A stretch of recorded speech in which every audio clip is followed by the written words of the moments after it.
Oh, all right. Hello and good evening. I was looking at the board. Sorry about that, fellas. Hey, my name is D. Horace Towns.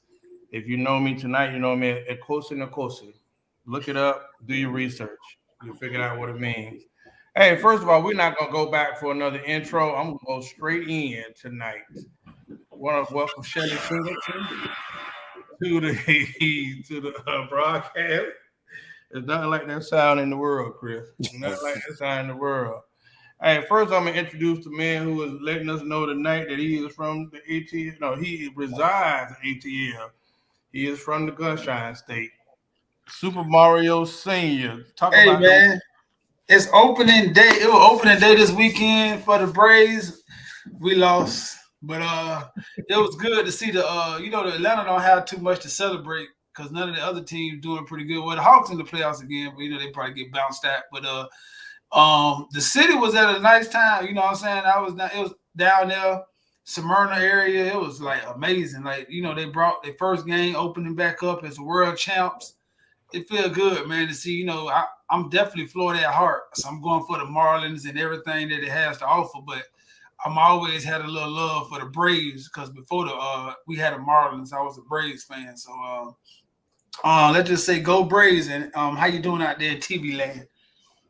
Hey, Mario, you forget it's destined because remember the Braves was at a training camp in West Yep, Palm. So growing yep, up, we used to see Dion and yep, for real. Yep. Justice riding Me down playing Cambridge. baseball, man. I got baseball signed with them. With like David Justice signed them. I'm saying like the shortstop. I can't think of his name. But I got a little ball. I used to go out there and see them. Like man, I thought I was watching a real like game when they scrimmage, not knowing no better because I was little. You know what I'm saying? Like man, why the Braves playing here all the time?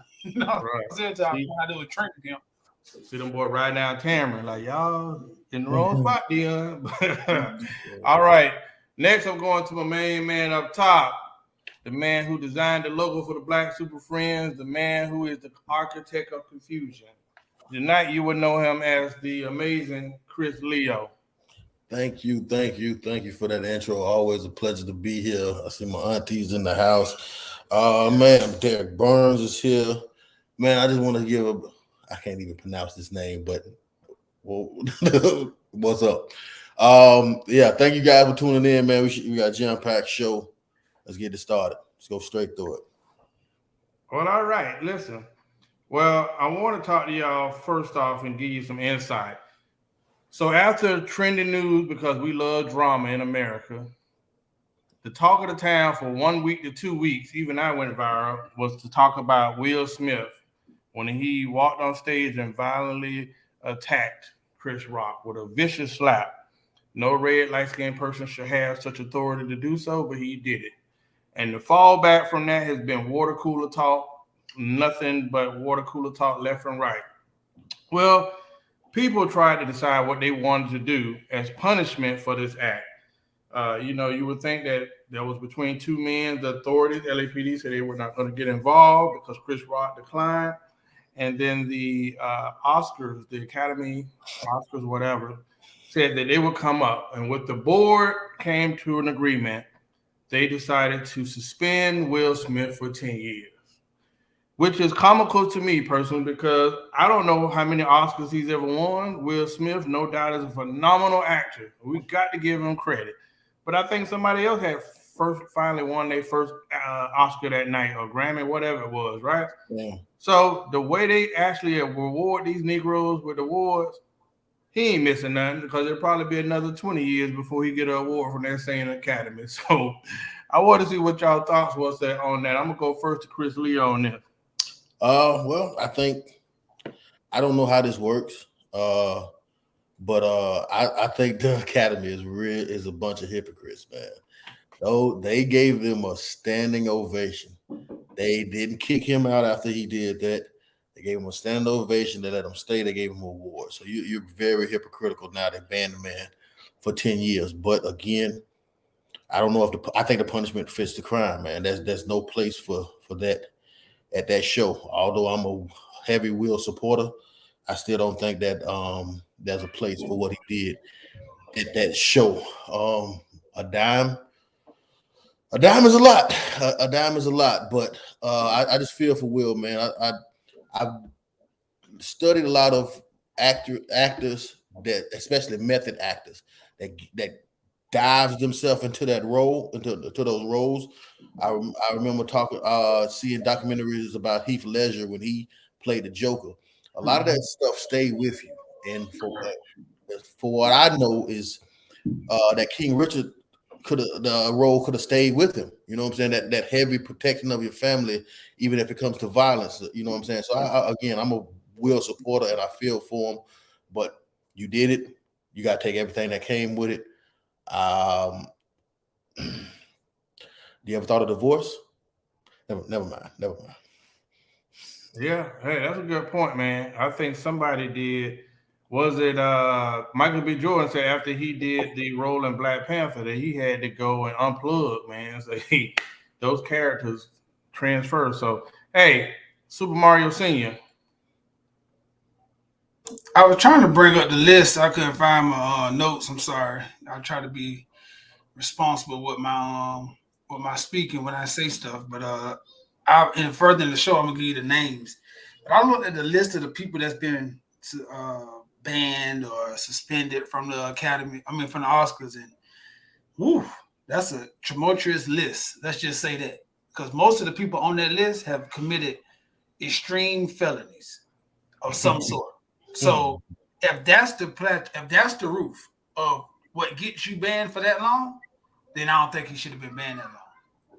I agree with Chris on saying he should have been banned. But if you gave Bill Cosby and he got a rape charge, if you gave Bernie Madoff, if you gave all of them people, I mean, what's the I can't think. Weinstein, and all of them people, I don't think Will is them. So if that's the top echelon of like the bad people from the Oscars, I don't think Will should be with them. I do think they should set precedent. They maybe should have gave him like 5, because Will is already over 50. So 10 gonna put him well up there. Who's to say he's gonna do that many more movies? You know what I'm saying? So then when I started looking deep into it, not to go on, I seen that, he just banned from coming. He can still win them. He can still accept them from home. He just can't come. Oh shit, who gives a damn? He didn't want to come. He boycotted 1 year for just not getting nominated. You think Will Smith care about not coming to accept another Oscar after he already got one? He got one before? I'm saying this one. He got this one. So he physically got one, accepted it. They, like Chris said, they gave him applause. He had a party of his life afterwards. Bro, who cares if the second one? Who cares about the second one? The first one is the one that really matters. And he can attend every other award show. So, bro, who cares? Just send me my Oscar home, and I'll pick it up in Amazon on the UPS in the mail. One time is fine with me. Fine with me. You know what I want to ask though, man? Yeah, Will Smith wins his first ever Oscar for Best Actor in King Richard. Now, let's be honest. Will has played a gay man. That was one of his most acclaimed roles when he played an HIV-infected gay man in Philadelphia or something. He's played an independent state. Whatever it was. I never watched it. My point is, he's made some phenomenal movies. And then you telling me he just won his first Oscar? So this would I be like, again, I know Source Awards and BET Awards are nothing to cherish, right? But look how hard that our work that we got to do, we're working to get validation from a group of people who view us as entertainment. Like, is that like the threshold that we're looking for with the Oscar? Like, I could really care less. And people, I think Sam Jackson had just got his first one too, or Denzel, one of them. It's like, these are amazing actors, and you telling me that that's their first, bro, I wouldn't even want to go there. I would probably boycott, be like, it's an insult to us. I don't know what award show we could throw, but I just think that's valid, man. That's an insult. Them dudes are phenomenal. No, I agree. Not to prolong this subject, because I know we got a lot, but I agree with exactly what Horace is saying. And I think that you start rebuilding the BET Awards. I'm saying that the BET Awards is looked at as a shit show, right? Excuse me for a better choice of words, but it is. But it's only because of the narrative and the activities that have been taken so far. So if you rebrand, because these are some of our best and elites. So if black people that we rebrand, redirect, get Will Packer to direct that, have the Oprahs and the Barack Obamas and all them people to say, you know what I'm saying? Like the black, that royalty to stand on the board and then see who's gonna do what. Beef up security, make a dress code, do the same thing the Oscars do. And okay, the first year it might not be there, but over time, when people stop going to the Oscars of color, then they'll start respecting the BET Awards. And not only that, give it out to white people. If the BET Awards give out award to white people, I guarantee the BET Awards will be something. That's a good one. All right. Well, let me be Sam Jackson on Django. Hey, this week we had a confirmation by the Senate making the confirmation for our first African-American female justice to the Supreme Court. Now you would know her as Justice Jackson. So congratulations to that. We're going to discuss that tonight because I'm going to be Sam Jackson for sure. Because fuck it, I'm gonna tell it. Listen, I'm all for female empowerment. I'm all for black girl magic, but I think that black girl magic is getting a little perverted in the sense that when it comes to black advancement, this is my words personally. It's like I need black women to see the divisiveness that's still putting the division between black men and black women. I really want us to still see the division between the black family. And I don't think I should be getting attacked when, hey, I'm all for the sister getting confirmed to the Supreme Court. But when I ask valid questions on a national level to say, hey, let's go back and do some research. A couple of cases, I think 5 out of 25 cases where she did, rule against some minorities in some cases. And I'm sorry, that's just my opinion. Second of all, I just seen so much celebration about her having a white husband, which always makes me say, I don't have a problem with interracial dating. We'll discuss that later. But I always question the mind of the person or that female or that black male. So when I seen her get her nomination, I didn't really see it as a win. Time will tell. But damn, people jumped down my throat because I didn't celebrate them. Like, because she got a black face, who's to say that we're going to get any representation on the Supreme Court? So not to go on, but people didn't like what I had to say, but I think we have to have those uncomfortable conversations. And a lot of the women was just like, oh, yeah, girl, yeah. But then I asked the question as a black man, I get told to shut up, kind of. Super Mario Senior. I want to know this. I don't know too much about this subject. You've been sending me some great information. Thank you. Because, one thing I give you credit for is that you're in tune to the political side a little bit more. I don't know. I want to speak for Chris, but I dare to say a little bit more than the rest of the super, the super friends. And you definitely share it. And then, me and you go back and forth on a lot of stuff. All of us. That's one thing I can say about us. We iron sharpens iron. And over the years, you sending me information, I can't turn a blind eye to the truth. So I want to celebrate this sister because of the same melanin we share. But at some point in your life, it has to be more. We can't just be the same color and I erased everything else you did in your life. Because we're the same color, and I say, good job, because you look like me. You know what I'm saying? So I need to do a little bit more research to really see who she is, because off of the research I've been seeing, it's not looking favorable. And I tried to really take Chris right on this. Well, like, you black, you're a woman. Let me protect. Let me support. I've been getting, I'm not the kind of person that keep getting hit in the face and I keep going back around the corner. So in the last couple of black people that we done, hey, yes, that's our brother and sister. have really kicked us right into a hole we can't get out. Yeah. And I can't keep going down that same road. So I can't. It just. I'm sorry. I feel like, oh, you call me what you want, but the more the blinders come off my eyes, it doesn't give a damn because the truth set me free. So go ahead, Chris. Yeah. And before we go to Chris, I want to highlight that this was an appointment made by Joe Biden, but this was not the first. That's why I said we get miseducated. They make it seem like this is the first person, black woman that's nominated for a Supreme Court or upper court as a justice. It's amazing that Joe Biden is the one that made sure that the other one that was appointed some time back did not get to that seat. So I'm just saying we got to have fair conversation. Sorry, Chris Leo. Well, you know how I am about these situations, and I'm going to be consistent. Like, You fucked us in the election. I'm gonna be honest with you 100%. I don't know much about Justice Jackson. I didn't do my research. I don't know about her past cases, but I don't need to know that to celebrate and be proud of seeing the first black female Supreme Court justice. I don't need to know that history. I am proud of that. I'm proud that my daughter get to see something like that.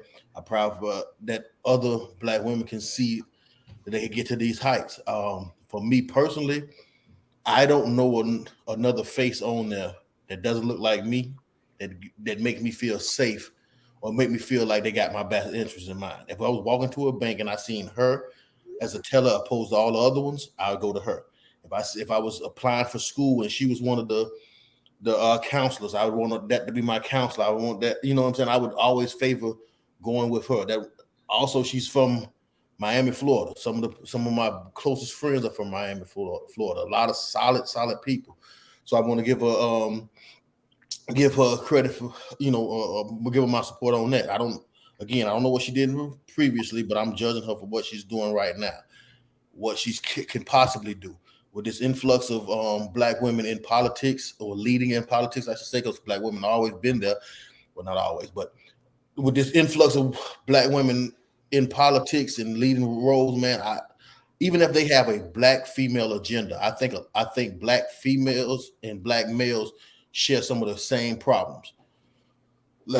For instance, student loan debt. Black women lead in student loan debt. Between Stacey Abrams, between Kamala, between Justice Jackson, between all the other black women that's in politics and leading roles in politics, maybe they could get that eradicated. That helps us as black men. Let's say they just want to empower black women. I know firsthand that for us to have more successful or more financially stable baby mamas, it's easier for us. It makes parenting easier for us. So again, we are black men. We're on our own. We have to fix us.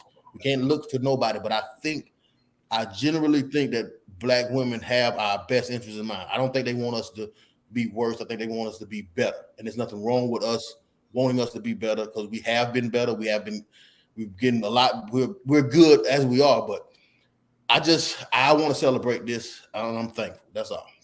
Yeah, I'm ready for your ass tonight, Chris. I feel like you're biased. And I'm going to tell you, I don't know where we're going, but then we're going to have a good drag out tonight. I hear you. Mm-hmm. I love you being optimistic. But I think we're such in a place where it's almost like we're afraid to be really pro-black with our agendas, or pro-black. Like Colin, what is his name?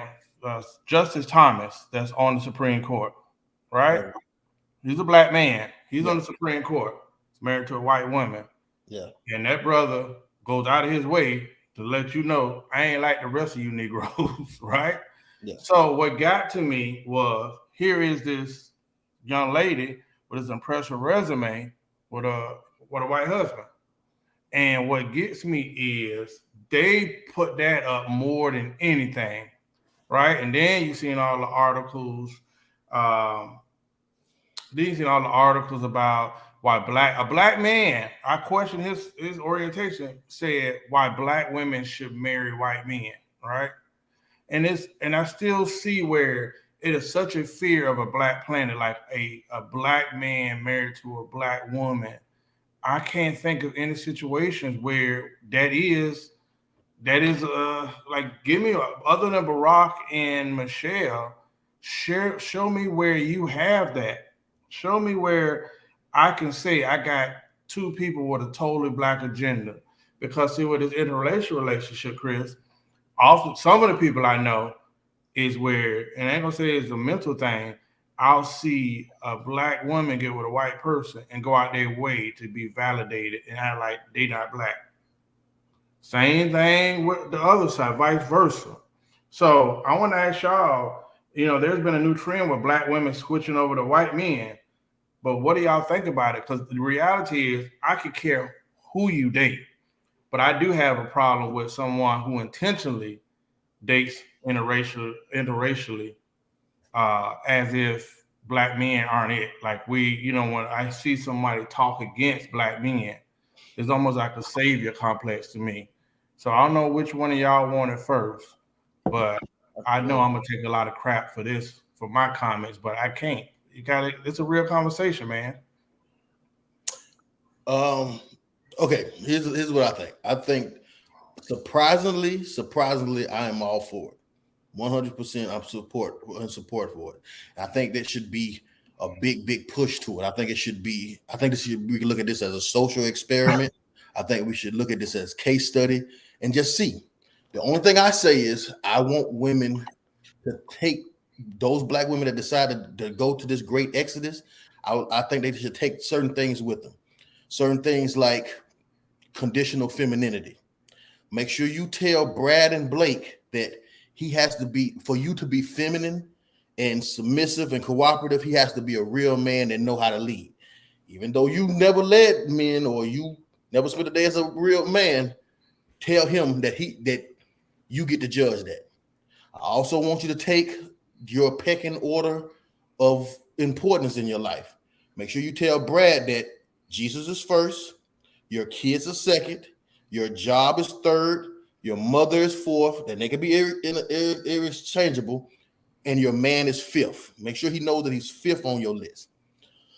I want you to take your standards over there to them.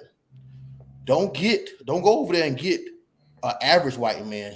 But make sure you shoot for the top highest percent of white men, like you do us. Make sure you go over there and don't get Brad from accounting, get Brad Pent, or go over there and get the worst of black men that you choose. I mean, white men that you choose. I also want you to take some of your accessories with you, like your long fingernails, your long eyelashes. When you get over Brad's house, make sure you decorate his bathroom sink with hair glue and wigs and extensions and all that other bullshit. Make sure you dry your drawers on the shower bar like you do at our place and shit. Make sure you take all those bad habits over there to Brad. Not to mention, take some of your baggage over there. Make sure I would love to see how Brad and Bradley deal with Zaquan and Zakisha when you have to cut Zakisha hair off, cut the weave out of Zakisha hair. Let's see if he knows how to do that. Let's see if he knows how to braid. Let's see how well he does at Zaquan's football game in the middle of the hood. See how well he is in protecting you with that. So make sure you take all those elements that you give to us, and we just have to accept. Take that over there to that great exodus with you, and for Zaquan, make sure he knows that he has to get ruled by white men in college. I mean, in school, ruled by white men at work, and ruled by white men in his household. So that should really show him how to be a strong black man. Bradley and Cooper can really teach him that. So if that's what you want to do, I don't have no problem with you. But take some of that shit with you when you leave. Listen, before to go deeper with this, the article that said why black women should date black women should date white men. What bothered me about the article, it was written by a black man, and this black man said, a black man can't be there for you emotionally. Oh, a black man won't do this. Black man, I was like, well, damn, like, boy, you was a supremacist on your own. You know what I mean? I don't have a problem with who you date, but don't date like there is a superiority over the other. That's why I have the issue, and I do think it's a savior complex. And I do know a couple sisters that date and get with a guy, and then hell, I got a neighbor out here who the white dude like, "What's up, bro? She does not speak to any black people on the street. You think we care? We just think you kind of effed up in the head." But that mental illness, I don't know what it is. Super Mario Senior. Before I go to that, if you don't mind, I know you have a tight schedule to be on, but I want to say this. When Chris said, I want to support black, you heard me when Chris said I want to support black women because of the representation. Because I got a black little girl, he got a black little girl, and he like Zay, who's missing, got a black little girl, you got nieces, Horace. I think this is so dangerous. And I'm gonna tell you why. Just follow me for 1 minute, then I'm gonna answer that. Just 1 minute. See, what happens is this. Do you know who Ben Carson is? Mm-hmm. Yeah. Okay. Do you know who Tim Scott is? Yeah, I know Tim. Okay. See, so when they go up and they're House representatives, right? So we don't say, hey, we just gonna support Ben Carson and Tim Scott because it's a little black boy watching him and he represents us. No matter what he do to us, no matter what he stand for, no matter how many times he say fuck us, but when a black woman goes there, no matter what she does or what her record says she is or what she does, what she stands for, we have to say we support you. Because if we don't support you, we're the scum of the earth. But yet and still, black men and black women can say, look at this Uncle Tom, Tim Scott. Look at this Uncle Tom, Ben Carson. But we dare never say that to a black woman, no matter what her record shows us. Her record could be properly showing she has shitted on black people for her whole duration of her career. It took Candace Owens blatantly screaming for black people, for black women to finally say, okay, y'all don't have to support this one. Come on, bro. That's dangerous. I don't want my daughter to say, look up to her. I don't care if she's black. I want her to be above being a black woman. I want her to be a good woman. So that's why I reserve the right to say, I'm tired of just being tokens and being a representation. Have some substance behind yourself. Because at the end of the day, if Kylie look up to her and be proud of her, and found out what kind of woman she is, then what does that do for her looking up? I need help with this one. Like the tender shit that you just said, I suffer from that same shit. I'll go hard on any one of those black guys and judge them accordingly to what I see, to what their track record says. But when it comes to the women, I get tender and I don't do it. I don't know how to do. I don't know what to do with it. I just don't know. Because you can't. Because there's no room. There's no room for you to say that. Because the minute you do, like right now, Horace has factual evidence to prove who she is. He didn't call her a bitch or hoe. He didn't say nothing out of her mouth. He just said he doesn't agree with her politics and he doesn't think she represents black women. I sat back. I see in the comments. You came in and said, this is what you said, Chris. I'm blindly supporting her. I know nothing about her, but she black. There you go, Chris. You go, boy. So what the hell is going on here? Am I in the Twilight Zone? Like, how could that be the way we want our kids to be growing up? Hey, if they black, fuck with them. It don't matter what they do, what they say. They black. Yeah. That just can't be the rhetoric that we're teaching our youth. No, I don't care if you're black, purple, white, green, or red. You have to stand for something for me to follow you. Period. And I don't think it's wrong as a black person who stands for something to require another human being to give a damn about me if I'm going to give you my support. Right. I'm sorry. That's just the bottom line of it. I'm for people who are for us. Now, as far as these black women dating white men, I'll say go ahead, my sisters. We want them gone. Go. And I hope you get whatever you're looking for in entirety. I hope you get it. I hope you live in abundance. I hope you be fruitful and multiply and deal with whatever you have done. Because what you sow, you shall reap. But all I request, my sisters, and I know you probably won't listen to me because I'm just a guy with the Atlanta Braves stuff on who don't know too much. But I know one thing I hope you don't do is come back to us. I hope you don't get pushed down in the street with your white man and a black man now, and the picture zoom to him and they say, look at a black man not protecting this black woman. I hope that right now, when a black man say, the judge, she a piece of crap, don't require us to stand up. Tell her husband to go on Instagram and on YouTube and all that. And y'all don't play with my wife. And Will Smith, remember? Will Smith supported his black woman. So if somebody says something about the black doctors, I want her doctor, white husband, to get and slap the piss out of them so y'all can be proud at him when he lose everything he got.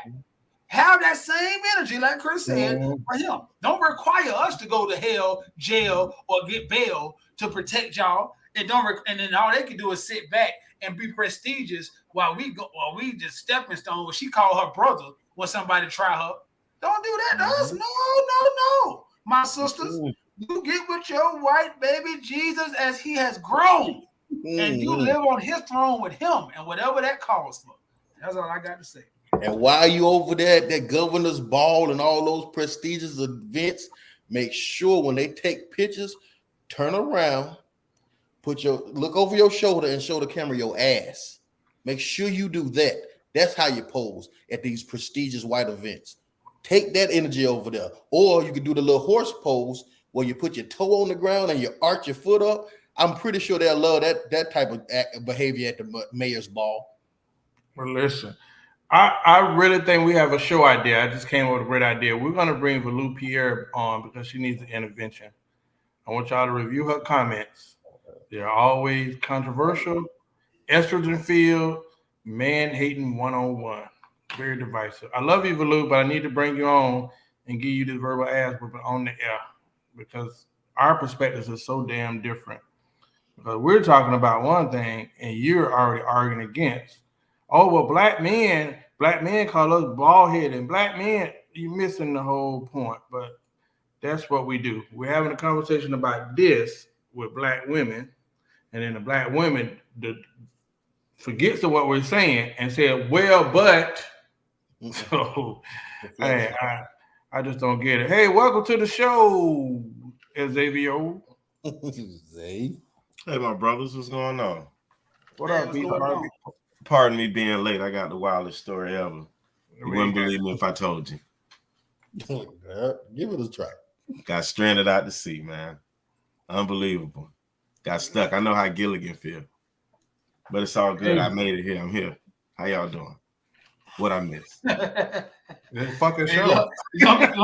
Long as you went with the part of it, you know, when I'm here, that's the part that counts. It's about what you missed. You went with some semen. You all right? Hey, there was y'all missed the conversation that they had in Essence Magazine, and I sent it to y'all. What an African American woman in their group said, "Help! I'm married to a Caucasian man, and in bed he calls me the N-word." Oh, we love that. I like that, bro. I love it. I told Zay this before Zay. I told Zay this other day. I'm not arguing with no woman who don't want a black man. My sister. Sometimes you gotta know what you were. I don't see Ferrari saying, "Hey, you better not buy that Honda. You better come over here and buy this Ferrari. Go get you a Honda." Shit. How much smooth stuff? I don't even advertise. We are who we are. The best thing in the world you can get is a good black man. One of my good friends, she is Haitian and she's married a white dude who I know is cool as fuck. He knows the culture. You know, he grew up in the culture. So one thing about him, I can have a conversation. You know, he's a good, cool dude. She's engaged. He about to get married. It's a little different than Bob from accounting. You know what I mean? So, Chris, we'll deal with Valu. You all preach accountability, but oh well. We try to help so many people. That is a good interesting story that she brought up about the snow bunny killing the black dude. Although the black dude was down in black women, that is a story. Next week. Nobody gave a fuck about him. I don't see no black man out there saying, "Hey, let's go out." His brother made a plea. I seen that today. His brother made a plea to the world, bro. If you click on the comments on that page, it's a million people saying he got what he just. I'm saying they saying bad stuff. I'm just saying nobody's out there. I don't see T.I. I don't see no activists going and running. It's his brother and his family crying out for him. I don't see Ocho Cinco, Adrian. I don't see no black people, just men just out there marching in the street for him. Bro, nobody don't care. But I do want to bring up an interesting thing though. I remember when what's the name? I don't know what's the lady name that married one of the princes of England, the black Oh yeah, Marco. I remember they praised her. I remember they praised Kamala when they was talking about she had a white husband. They praised Justice Jackson when he talked about she had a white husband. But when I look at it, those black women took their hair to them white men. Those black women did not take other men kids to them black men, to them white men. So if we're going to follow what those white women did, those black women did for those white men, let's understand that that's what they took over there. They didn't accept the things that we're asked to accept proudly. They took like the best of them over there to them white men. So maybe if we get to receive the same similar things, I don't know, things might change. Y'all want to hear something controversial? Kevin Samuel said black women should treat black men the same way that they treat their white bosses at work. Give them the same respect.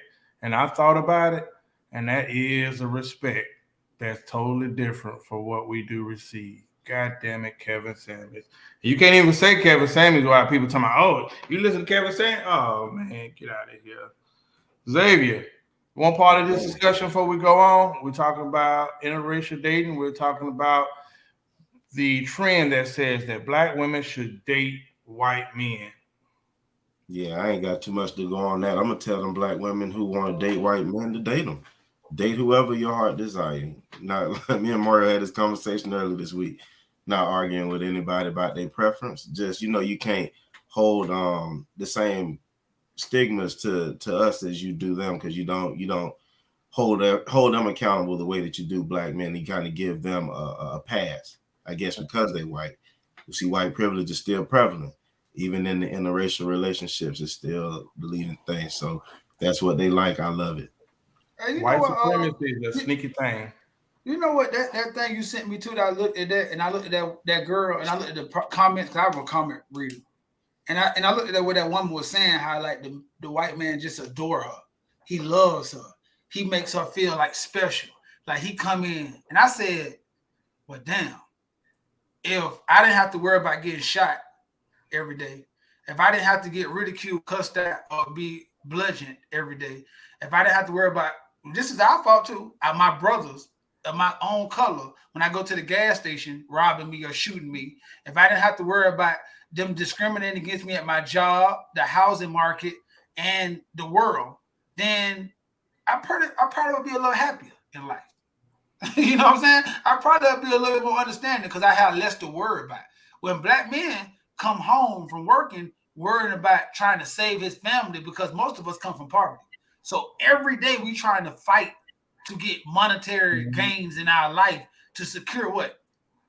Financial wealth for our future. But what if you never had to worry about it? What if you went home every day and didn't have to worry about that because you had an inheritance? What if you went home every day and didn't have to worry about it because you're going to get the job? Well, what is that? Then you can go home and be like, shit, let me just love. I ain't stressed at work. Let me just love.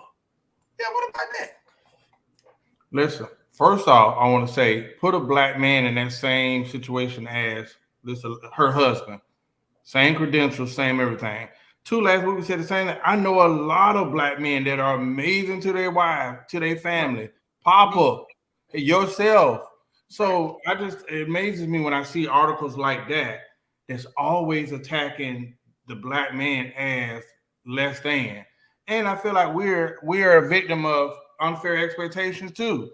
Like there's a lot of variables that black men face, like you're saying, Mario, and then we're a victim of these unrealistic expectations that come without women feeling like they have to give into it. Like you're supposed to show up and be this XYZ. And it's like, well, what's coming from your end? So that whole situation I just thought that article just made me so angry because to see the black women that was sharing it and like, yeah. And what made me interesting is like, it's so many successful black women that right now, all I say are not going to get married. They got the car, the house, they got everything, but they can't get married because there's no good men. So we to blame. Go get white men, please. I'm saying as a black super friend, please, not tomorrow, tonight, on Tinder, swipe right on every white man, please.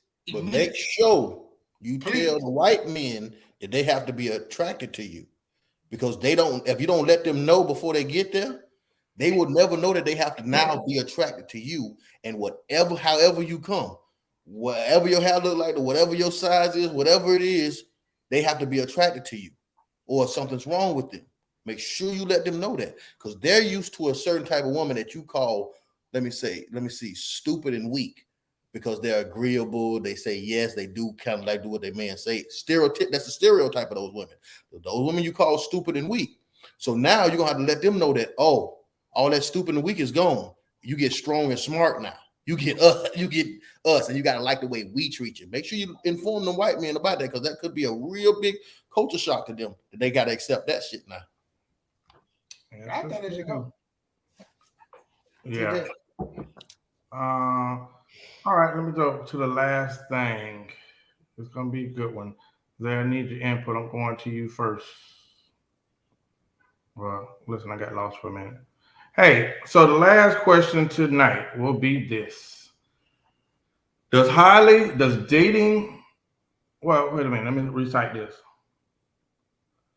A highly successful black woman, does that make, well, who the hell wrote this one? Listen, hey, a highly successful. Does being a highly successful black woman make you less desirable to black men?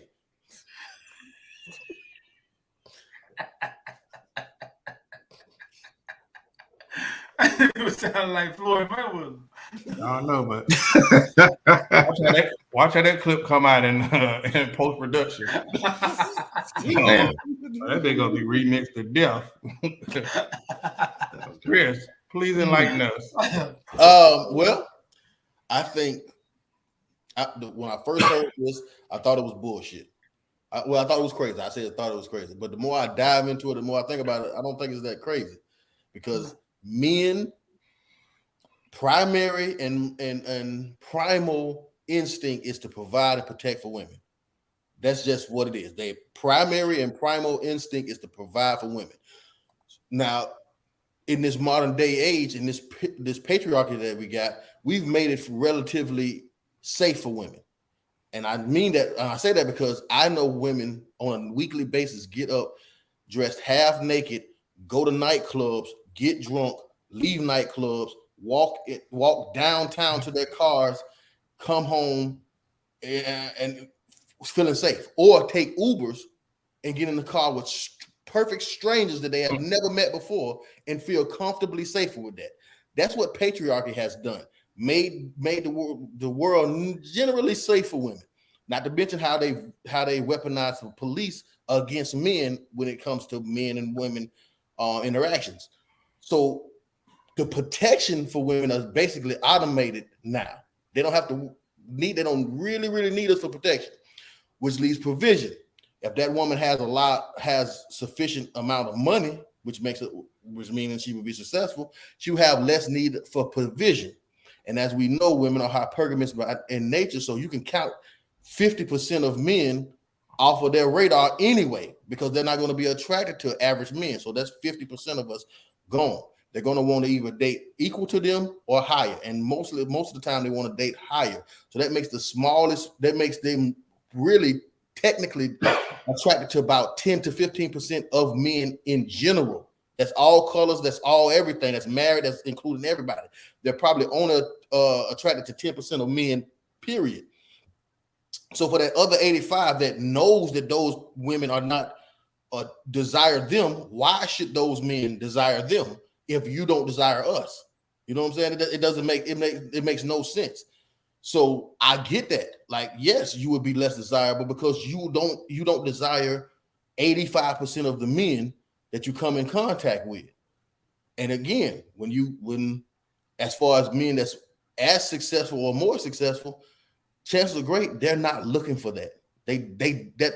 That's not a big component in picking a woman on whether she's as successful as he is or more successful. I don't think when I talk to most men, that's just not something that they looking for. Well, men that's looking to mooch off of women, a lot of times they look for that. But men that got their own thing going on, that's low on the desirability level. So yes, like I say, the more I think about it, it does kind of make sense to me. Well, I would say this: as a house husband, which is a dream at some point for some dude, I don't think no brother has a problem with a successful black woman.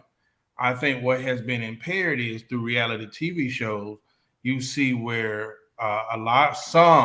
we can't say all, some successful women alienate themselves from the men. It's almost either a competition or they treat the hardworking everyday brother as less than. Like, hey, fuck it, I'm gonna say a lot of attorneys and some certain fields of women, I just feel like they flaunt their success. I don't feel like your success should diminish my value. You could be a doctor, lawyer, whatever. I'm going to cheer you. I love you because at the end of the day, it's about love, respect, and our bond. But I will say, what? No, that ain't like that. It is. At the end of the day, she could train mosquitoes. From what I'm saying is, just because you got all that, don't mean I'm less than. And that's what it is for us, though. We are in it for that. I don't think that's what they're in it for. Yeah, and I agree. Well, I think it's a primary thing, I'll say. Yeah, wake up, Lee. Wide awake, brothers. Just listening to y'all. Give me some deep thought. You're the latest man, so let me have it.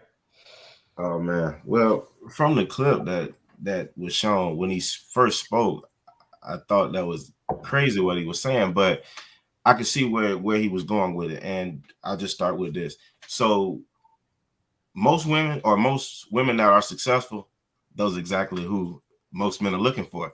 We want you, because who wants a bum ass woman? I know. Keep it a buck. But what keeps us, like Horace said, alienated away from those type of women is that strong bravado that they bring. Like, you, as a man, you want a woman. You don't want a silverback gorilla. You feel like you're a silverback gorilla. So if she's just as tough and as rough as you are, how the hell do we stay together? We can't. Somebody has to be the dominant. And unfortunately, when you start to deal with women who are successful because they worked hard for what they have, they've taken on some manly like characteristics and they bring that into what they would like to call a relationship. And most men just aren't going to stand for it, so they leave.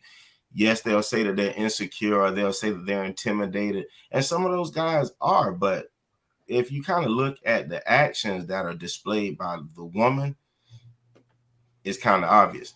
Not saying that the man should be inferior, and shame on him for if that's the way that he approaches that situation. But some of these women have to understand that you got to dial it back some. You can't lead with your accomplishments all the time and you're like flaunting it or making it like the main thing inside of your relationship. It's going to damage your relationship more than it will better it, I guess. No matter what it is that you do, no matter how successful you'll be, you'll end up being by yourself because you can't put that on the back burner for what you say you want. And that's called sacrifice. But that may be too hard. I think mainly men know how to sacrifice for things. I don't know. When it comes to that, I don't think we lead with that. But yeah, I want to say, before I go to Mario, the main thing for me is feminine energy. Men want a woman. I don't care what you do 9 to 5. Man wants feminine energy. It can't be two dudes in a relationship. The dude don't want.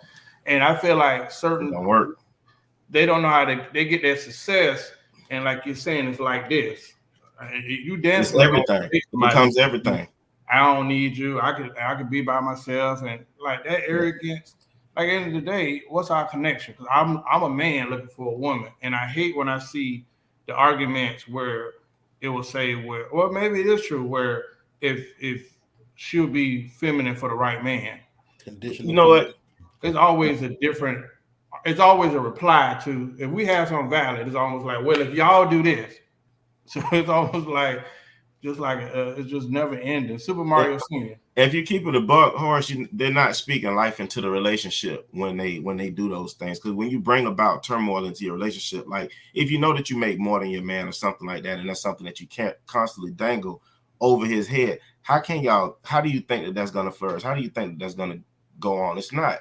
And you can't bring that wild card up of, oh, he's intimidated by what I bring to the table. It's all you talk about. So it's all he hears.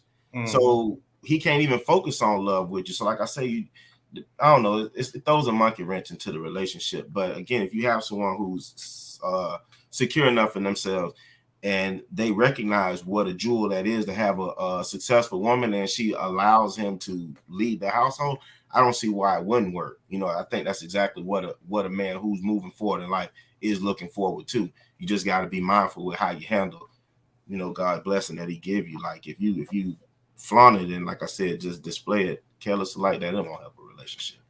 Well, I want to do a segment with a date doctor one day because I don't have them problems when I'm in Atlanta. I don't have these dating problems when I'm in Houston. I don't have these dating problems when I'm in Dallas. But, you know, we'll have that conversation one day, date doctor. Super Mario Senior. I think this is a economic point of view. I think that if you're a man who is looking for help any kind of way, that's not a bad thing. I'm just saying looking for a partner. Then the economic status of a woman is beneficial to you. If you're a man who are a boss, who have reached the pinnacle of your success, then what a woman who have done the same thing, prioritize, interferes with what you want a woman to be. And let me elaborate. Like right now, if I'm a millionaire, I know what it took for me to get there. It took me sacrifice, hard work, determination, time, dedication.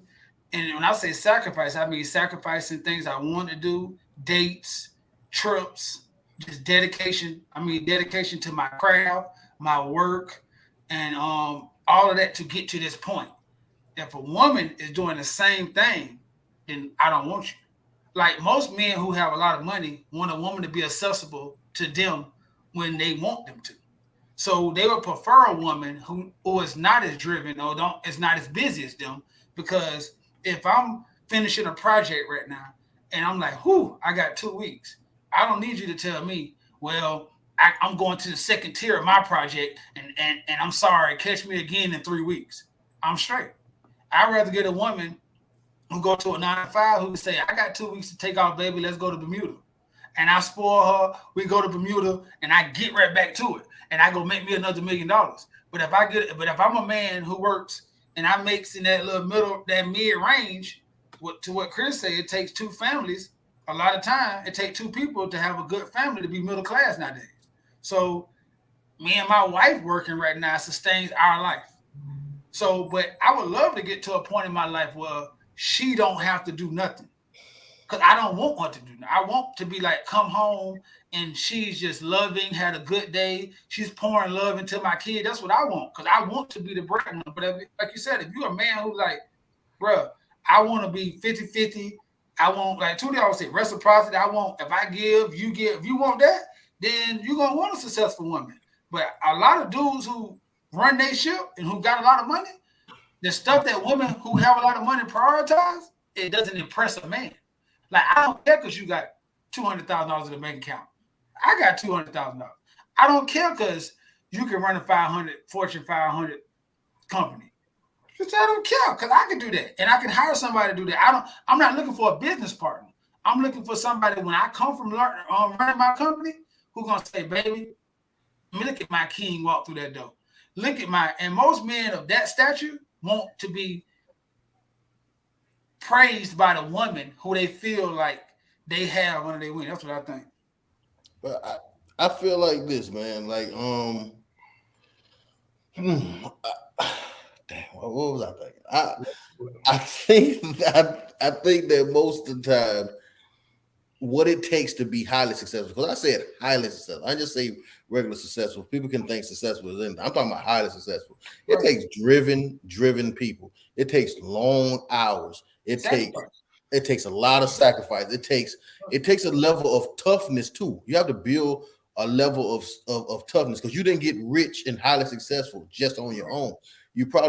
Maybe you're an entrepreneur or you run a company. You do something where you have to somewhat be cold to people. You can't care about everybody like that. Right. You can't think that this is just gonna stop when you clock out. Because honestly, if you're the owner, you don't clock out. Honestly, if you're highly successful, you're putting in 12, 15-hour days. So you can't help but to take that home. And again, for people that is able to do that, what are you going to give to my kid? What are you going to give to me? Because you got to have enough of love and attention and care to give to me, the kids. We also got other family and all that other stuff. So, I can see why a man would be like, no, that's not. I don't need a CEO of a Fortune 500 company. That's just not something. That's just something. To piggyback on what Tootie said, not to cut you out, Chris. Most women who get to that level don't want that either, though, because they've got to that level. Like in Atlanta, you see it prevalently. Like them women who $300,000, $400,000, they're not looking for $1 million nigga. They're looking for a dude who's gonna come in there and give it and then hang out and makes them feel invigorated. They can call at 12 o'clock when they get out of a hard board meeting and come over there and rub their feet. So it's both ways, bro. When the sacrifice it takes to be great in any craft, it's hard for a partner to be there. Like Tom Brady, do you not think Giselle wants her husband home? He's been playing football for 20-some years, right? They've been married. His kids are about to graduate. He has not been to one PTO meeting. He has not been to one trip. He retired and went back to work a week later for the Seat of Greatness. So when people say, oh, I want a great man, I want a man who achieves all this, I want a millionaire, that means you want long nights, you want no vacations, you want him missing a lot of PTO. I mean, you want him not going on your kids. Because most men who have achieved that level of greatness have missed a lot when it comes to family. That's the sacrifice. That's just period. That's the sacrifice. Unless y'all had a plan from the younger ages when y'all both was together, but not really together. Like y'all both was on this thing and y'all seen each other every couple months. Y'all dated every couple weeks and then y'all got to a level and got together. But most times when two ambitious people, when they start off young, they grow apart. Anybody want to tackle this? Anybody want to tackle? I really want to do some more women shows with women on that because our perspectives just be so damn different. Anybody, but it's kind of mixed signals because those type of women cater to those high power men would be considered gold diggers. I don't agree with this. Okay, by who? I just be like, I don't know. The rich men like gold diggers. I'm saying that's what I'm saying. You can't listen to people. You can't listen to people who are not rich. Like broke people come up with all these names of people who are doing stuff that they can't do. So what happened is this: a broke man that can't get this woman because this rich man got her, say that's a gold digger. A rich man is saying, bro, I don't care about buying Birkins. I got money. Who gives a damn about that? Here, baby. Here, baby. Here, baby. Then here go a broke man. Look at that simp. Look at that. Because you can't do the hoe. A woman who can't get men calls a woman a hoe first. It's always that. So you can't worry about what a person up top is. A person up top can't worry about what a person down low is saying this. Dog, every nigga I know who got a whole bunch of money tricks to some way. And they don't care. And they don't care because the nigga in the corner They got a little bit of money trick. I agree with that. I agree with that. It's like, look at him over there with all them girls buying them bottles. Yeah, look at me, nigga. I spent 1% of my earnings. My 1% might look like a lot to you, peon, but it's nothing to me.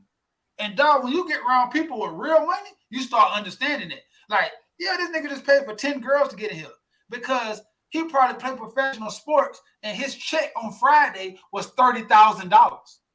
So him spending $10,000 a club is equivalent to me, Chris, and Zay, and Tootie going there and buying 2 bottles for $1,500. That's out of our, you know what I'm saying? Well, I don't want to speak for them. That's out of my price range. You go buy bottles at the club and pop. And I have done it before. So my point is, you got to know your wage. You got to know your wage and your age. You got to know that that's not your lane. And it's some people, it's only giving women 1% of what they really have, and it's blowing their mind. It's blowing their mind. I will admit this. Now that we got older, some of the stuff that we were taught or some of the stuff we believe, I will admit you shared some of it. Because there's a lot of dudes I know that got money that value more, they value the time more than money.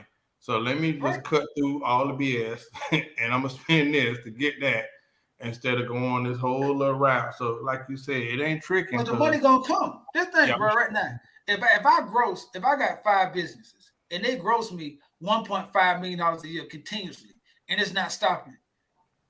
And bro, what do I care about spending? I ain't trying to be funny. Now let's say I go to a small market town like Macon, Georgia, and I go there and I buy at the bar.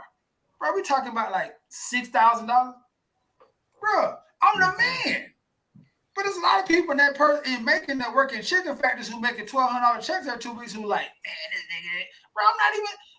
That same guy couldn't go to California and do that. He probably can't go to New York or South Beach and do that. But you got to know where you at and how to flip your money. Man, listen, I learned that a long time ago, bro. You got to know. There's some niggas out here who have money. And women be like, oh, he did this for me. Bro, he probably about 10 purses every week just in case he meet a bitch, he can give him a purse. Like, he don't care. I seen a dude, no lie, one time, bro. I'm saying it blows my mind. He flies a girl out, puts her in a 5-star hotel, goes to the club with us, pay for 2 girls to come in the club, they spent their whole night, send them to the same hotel he got the other girl is on another floor, pay for their rooms, they meal and everything, and then his girl flies in first class the same night. I'm looking like, I'm sitting here because I don't have money. I'm sitting here like, this nigga just spent so much money. And he didn't care nothing about none of the girls except for his lady. He went to room with his lady. All the rest of them girls in that ordering room service and all them. And eventually he got to them. But my point is, they thought they won when you wasn't even scratching his pockets. Yeah. This nigga just got a NFL check that said $62,000. And he get one next Friday. So you talking about him spending $4,000? Who gives a damn? Like, come on, man. This nigga out here with some money. Boy, that's why I love it. I love it. It made me tickle in my soul. I love it. I love when I hear women say, oh, yeah, you know what he did for me? You know what he did for me? Bro, you're selling your soul for priceless things. Like, you're giving this man your time, your body, your mind, your heart, and all of you. And he giving you some money that's nothing. And he just sucker. Open trail, my friend. I remember a dude in the club, they remember girls telling me, oh, you paid for it. He's like, you sold it. So it's all about perspective, dog. Yeah, it is. I agree. That Melodra right there, too, the people always overlook. They always laugh at the guy who paid for it and not understand that the woman who's selling it is giving up way more. Mm-hmm. Way more of her life than the person who's paying for it.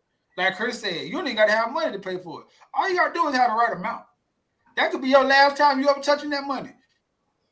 So she could be sleeping with an imposter. Like right now, I done been out when Chris was rapping Fontaine, Chris on top of the world, everywhere. Do you know how many times I walked on the show and sat on the couch with bosses like I'm Chris' manager and got woo, and I didn't have $200 probably. Me and Chris maybe had $1,000 together. You know what I'm saying? But I'm sitting on the couch like this, and they just thought they just won because they seen a nice hotel, they seen the chain, they seen all the other stuff and said, "Oh yeah, we got one now." You got it, man. Man, I loved it. I wouldn't trade my life for the world. You know what's the most amazing part about the game? When you proceed to have it, you really don't have to spend nothing at all. At all. Bro, Edrin James just did a podcast with Shannon Sharp. And I don't promote other people's podcasts. But if you ever want to listen to a profound brother talk about life, because I done been around Edrin a lot of times with the people I know who play football, and the people I know, like his brother and other people I know, Chris know, you know what I'm saying? If you look at that podcast, what he's saying to you is 1,000% true. That is Edrin 1,000%. Nigga has money galore, and you would never tell it. This nigga is the white t-shirt, black t-shirt, Air Force One, Nike Air Max 95. This nigga I ever seen in my life. Mm-hmm. He ain't buying no bottles. He ain't doing none of that. And is got everything. Kids got houses. Mama don't work. I'm saying, and you'll see the other niggas who like don't have as much as him going to clubs spending 30,000, and he drinking they bottles. Yeah. And I love it. I love it. I love it. I love it. I learned from a lot of people. Yeah, we hung out with him a couple of times. Well, I know he hung out with his brother like 3-4 times. I used to coach his son Eaton on Ball for Life. He just, Edrin James is a cool guy, man. Right, and if you hang out with his brother, for sure you'll think his brother spent 20 years in the league. You'll think his brother spent 20 years in the league, and that's his big brother who he's looking out for. Because his brother is Yacht Daddy, Dollar, Louis Vuitton. Like and that's why I love it. I love it when women think they can just read the room instead of just listening to men who smart, who give me y'all free game. Sometimes you gotta just think. You gotta know what you gotta do. You gotta tune in Monday nights at 9 p.m. and say, "Thank you, Lord," because you send angels in all shapes, sizes, and colors, and they're spreading your good word. And how dare I turn a dead ear to such righteousness? Yeah, interesting thing, man. Hey, shout out to all the black podcasters. Shout out to Immokalee, Florida, where Ed's from. Shout out to the Pivot. Shout out to Fred Taylor, also known as Freaky Fred. Bruh, yeah, the boy's doing some amazing thing. That's the nickname, Chris. I'm sorry. It's a backstory behind that. So, are we Pivot or I Am Athlete? Like which one? Right there, I Am Athlete. Hopefully, we don't pivot. Oh, okay. Yeah, we I sure know if, we were picking sides and stuff like that. I didn't know. I like Pivot. You know what? Yeah. Me personally, I want to say I Am Athlete still has something there. Mm-hmm. I don't know if it's the production or something. It's something there. I like Pivot because I like Channing and I like Fred. I know what Fred is trying to do and where he's trying to go, so I'm always supporting Fred in that sense. Having some of those conversations, it just had a different. I'm glad that there ain't no messy division, no bad. I'm glad it's split. Great. I think both of those podcasts, the two people that stayed on that podcast brought two other people that helped that podcast. Yeah. And Shannon and Fred got RC, and that was the missing piece they needed for their podcast. So now what we get is what I get, because I watch a lot of podcasts, is two successful podcasts. Right. That I can get two different views from. Because I love, like you said, the Pivot is more raw and like more down to earth, and I Am Athlete is more mainstream and more like, you know what I'm saying, like glitz and glamour. They're gonna have more superstars on it. They're gonna have Shannon and Freaky Fred. They're gonna keep it real and they're gonna give you more in depth. And I like both of them because neither one of them fell off. They both equal to me. You know what I'm saying? In their own way. Most definitely. Closing comment. Shout out to Wallow and Gilly. I want to talk about that next week too. I know to be dead, but I want to make sure we talk about Wiz Khalifa getting Wallow page Gilly page took down over some sensitive comments. Yeah, and at some point we're gonna have a staff meeting and a board meeting. We got to figure out where we're going. Country Wayne is leaving Instagram. Between Facebook and Instagram, it's hard to say what you want to say. You're getting Facebook jail. You're getting shadow banned. It's always something. You know what I mean? So we need to figure out where we're gonna take this show on the road, because censorship is something that we won't stand for. Closing comments, Chris Zay. And I was just about to say, I think Ryan Davis had took his Patreon or something like that. He's been talking about this for about a year or two. What we're faced with right now. So you're right, Horace. We do have some discussions there. Closing comments. I'm gonna just apologize for being late to everybody. I was out, got stranded on the high seas, but I do want to appreciate y'all for coming in and doing what Mario said. Thanking God for Monday nights at 9 p.m. where you can get 4 wonderful perspectives from 4 nice gentlemen who take time out of their day to just kind of share a good word with you women and men that listen, because we want y'all to get right too, fellas. We don't want to just bash women. We want to correct our brothers as we correct ourselves and making sure that we kind of get this thing right. I think one of the things that we hinge, all of us, regardless of our views, our focus on is the Black family, the Black Super Friends podcast, Black men empowerment, and Black women empowerment. That's what we all want to do. So we thank y'all for coming in and tuning in. Nuts could have been doing anything else. Take it, Horace. Hey, shout out to Derek Burns, watch from Twin Peaks, Owen and Bruce.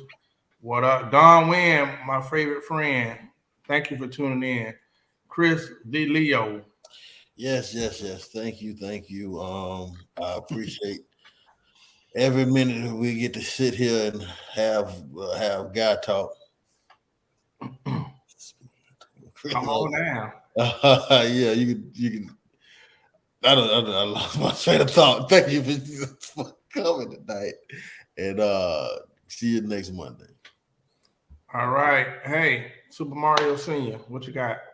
Hey, man, I appreciate y'all too, man. I appreciate all the lovely Black women that's still sticking by us Black men. You do not go unforgiven and appreciated. We thank you. We thank you. We thank you. You know, a lot of times I hope our message don't get misconstrued, because honestly, it's intended to help. We might get a little agitated or maybe even a little upset at times, but it's wrapped in the pursuit to find Black love and Black unity and growth and prosperity in our community. So even if we don't agree on all things at all times, understand these 4 Black men. I'm gonna speak for the other 3 for sure. I know that for sure. There's nothing in the world we want more than for Black women to be great. So we love y'all. We appreciate y'all. Now, when y'all get in y'all groups, share and don't just talk about us. Tell them to come watch us and then share with the other groups so y'all all can bash us in the groups. That's one. Yeah, have a watch party. Listen, we had some controversial conversation tonight, but hell, that's what we need to do. We can't be around here just agreeing on everything. So same back channel next week. Please send it to share it or send it to your couple of your homegirls in the inbox, and check us out on Instagram. Come on. Instagram.